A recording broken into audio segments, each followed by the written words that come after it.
Mga Panultihon, Kapitulo 3. Tambag alang sa mga batan-on. Anak, ayaw kalimti ang gitudlo ko kanimo. Hinumdumi kanunay ang gipabuhat ko kanimo. Makahatag kanimog taas ug mauswagong kinabuhi ang akong gitudlo kanimo. Ayaw gayud isalikway ang pagkabuutan ug pagkamatinumanon. Ikwintas kini sa imong liog ug isulat sa imong kasing-kasing. Kung buhatan mo kini, malipay kanimo ang Dios ug ang tawo ug makabaton kag maayong panabot. Salig sa Ginoo sa bugos mong kasing-kasing. Ayaw gayud pagsalig sa imong kaalam. Hinumdumi siya sa tanan mong buhaton ug tultulan kaniya sa mataro nga dalan.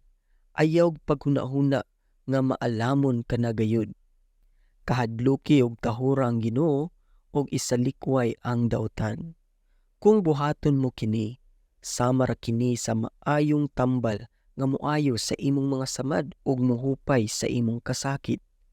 Pasidunggi ang Ginoo, pinaagi sa paghalad kaniya sa labing maayong abot sa imong yuta. Kung buhaton mo kini, mapuno sa abot ang imong mga kamalig ug manubra ang imong bino. Anak, kung pantunon ka sa Ginoo, hatagi kinig igong kabugaton ug ayaw wad-a ang imong kadasig tungod sa iyang pagbadlong. Kay badlungon sa Ginoo kadtong iyang gimahal, sama nga badlungon sa amahan ang iyang anak nga iyang gipasigarbo. Bulahan ang tawo nga may kaalam ug panabot. Mas daghan pa ang makuha gikan niini kaysa plata ug labaw pa kinig bili kaysa bulawan. Bililhon pa ang kaalam kaysa mga alahas ug wala gayoy labaw pa niini. Ang kaalam maghatag kanimog taas nga kinabuhi ug maghatag usab kinig dungog ug bahandi. Ang kaalam makahimo usab sa imong kinabuhi nga anindot ug maoy magtultol kanimo ngadto sa dalan sa kalinaw. Ang kaalam mohatag og kinabuhi ngadto kanila nga magpabilin diha kaniya. Gibuhat sa Ginoo ang yuta. Pinaagi sa iyang kaalam, gipahimutang niya ang langit, pinaagi sa iyang kahibalo.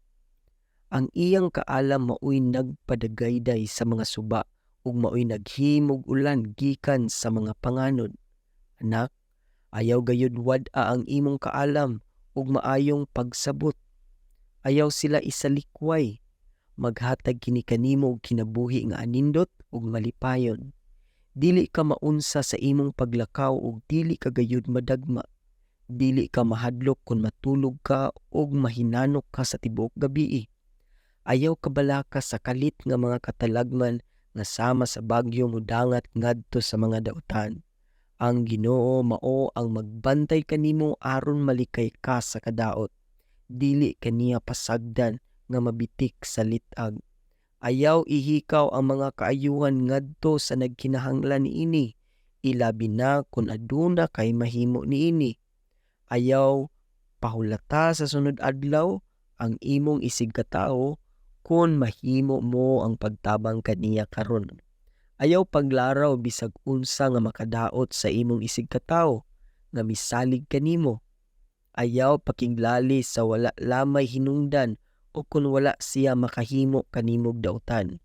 Ayaw kasinahi ang bangis nga mga tawo ug ayaw sunda ang ilang gibuhat.